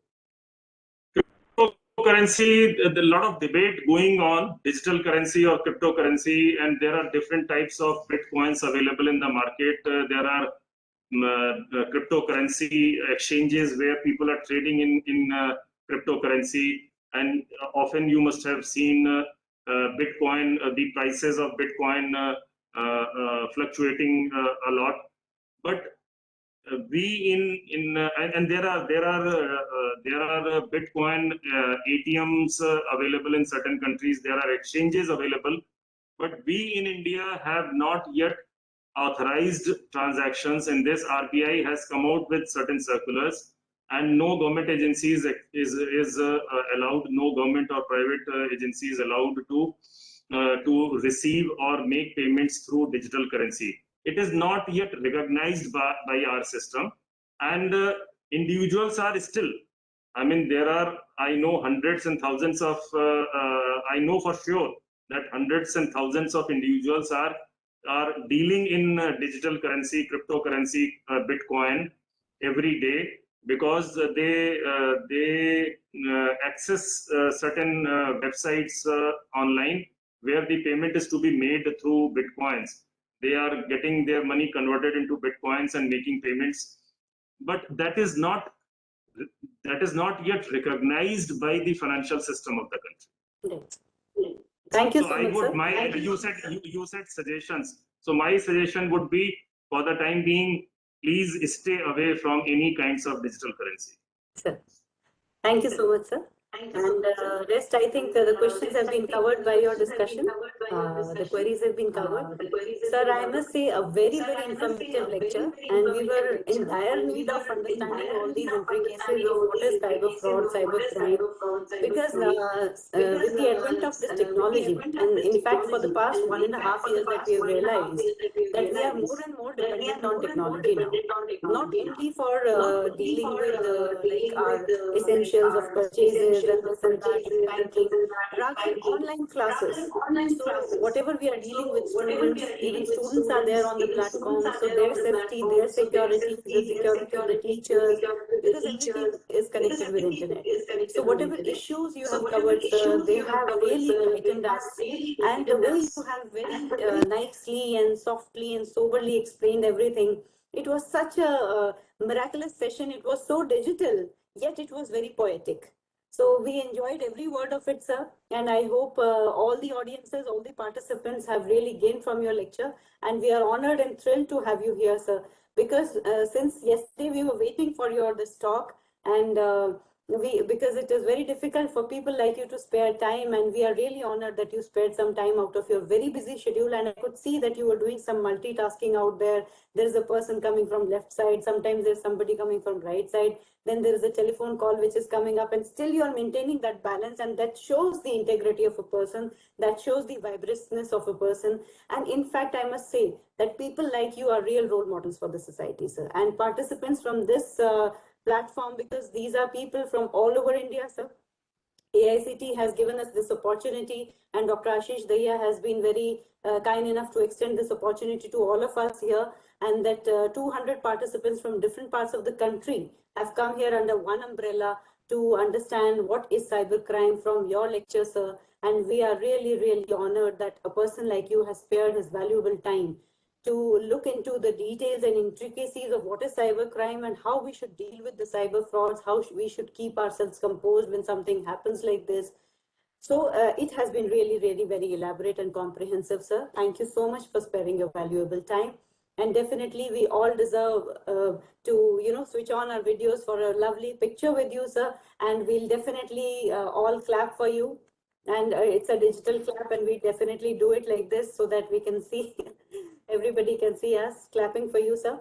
And I would request the participants Thank you, to Dr. kindly Divya. switch on your videos, It has been sir. truly amazing. And before we invite all the participants to switch on their cameras and have a virtual photograph with the respected sir, it's a small request to Professor Sonia Malik, head of the Department of Psychology from MDU, to express a formal vote of thanks, and then we proceed with group photograph virtually. Right. Professor Sonia Malik. Ma'am, you're welcome on board. Thank you, Ashish, for giving me this an opportunity, and thanking Alok sir. It's a privilege because I still remember when we first met, and he came to know that I'm a psychologist. He immediately said, how you can help us, how you can help our police force. And that shows, and that tells million words about his commitment, his passion toward his people, toward his policing and all that. He was IG posted at Rohtak there at that time. So first of all, I would like to thank from core of my heart to my Honorable Vice Chancellor, who has really given us such platform who will really inspire us to conduct such FDP and such workshops so that we can meet such superheroes, I must say. And of course, our very young, dynamic, and futuristic, having a futuristic view, dynamic, this director, very young director, Professor Ashish, who has arranged all these things, and he is director for Center for Life Skills and Soft Skills, and that is really clearly his choice of speakers which he has chosen for you all. I think I need not elaborate further.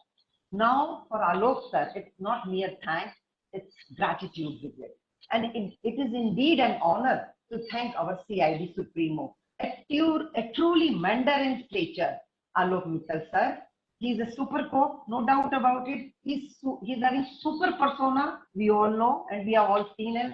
And above all, a superb human being who has an aura and such a charm that acts as alchemy on all of us.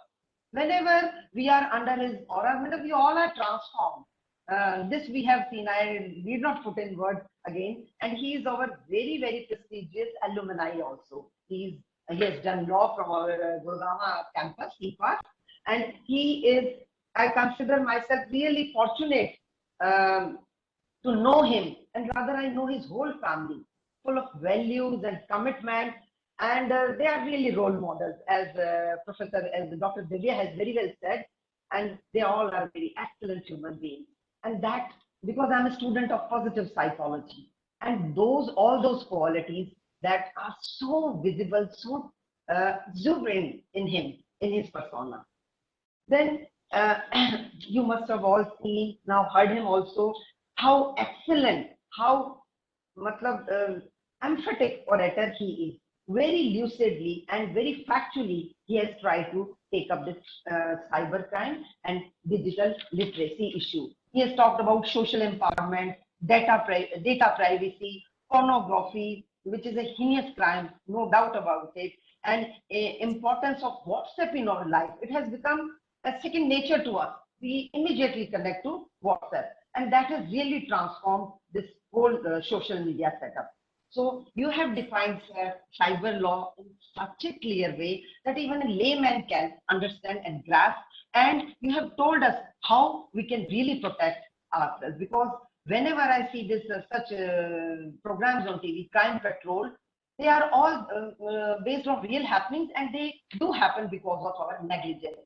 So as a student, I request all the teachers who have connected to Pan India, and they must tell further their students that how to be very, very particular and very, very safe regarding accepting friend request or standing and all these things.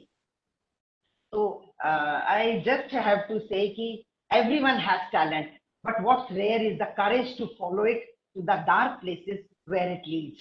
And that quote I really dedicate to Alok sir. And this applies so well on him, because ability is what you are capable of doing, and motivation determines what you do, and attitude determines how well you do. And sir has shown that how you can motivate, how through your sheer dedication, hard work, and grit, you can really carve a niche for yourself and become a role model of masses. And not only your part, I can understand whether we are really privileged, we are rather that our state is having such a dynamic officer. So in my Thanksgiving speech, rather I call it a gratitude visit, I would like to say life's battles are not won by faster or stronger men. Later or sooner, the man who wins is the man who thinks he can. And this he can mantra and jisko we all can do, he has tried to infuse that spirit in us, and made us aware very clearly that how safely we can steer ourselves in this digital world. And we have started talking about digital detox and all these things, but this technology is a bliss to us, and how we can make maximum use of it and avoid the pitfalls and the dangers associated with it. Once again, I thank the organizers, Professor Ashish, Professor Dahiya, Professor Ashish Dahiya, Dr. Divya Malhan, and thanks from the core of my heart to Alok Mittal, sir. Sir, we are really, today we have gained a lot, and it was really, we were waiting so long for you to hear. Thank you, sir. Thank you, sir, a lot. Thank you, Professor Sonia. Our heartfelt gratitudes to Alok Mittal, sir. Our gratitudes are also due to respected Rajveer Deswal, sir, all the distinguished participants pan-India who attended this session very lively and with passion. We look forward listening to Alok Mittal, sir, again, and gratitude to him once again. Thank you. Thank you, Thank you so Alok much. Mittal, sir. Thank you, and Ashish. Rajveer Deswal. Thank you Thank so you, much, Dr. sir. Divya. Thank you, Thank you, Dr. sir. Sonia.